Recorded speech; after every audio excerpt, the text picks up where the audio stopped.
Você já se sentiu completamente invisível? Agar conhecia esse sentimento. Ela é uma serva egípcia na casa de Abraão.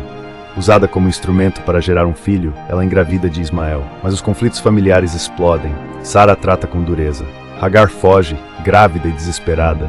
No deserto árido, ela está sozinha, sem recursos, sem esperança, sem futuro. É o fim de tudo.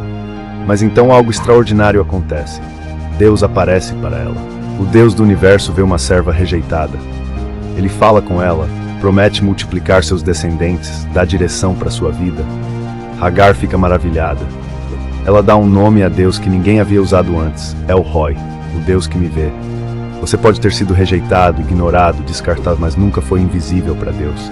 Ele te encontra exatamente no seu deserto. Ele te vê, ele te conhece e ele tem um futuro preparado para você.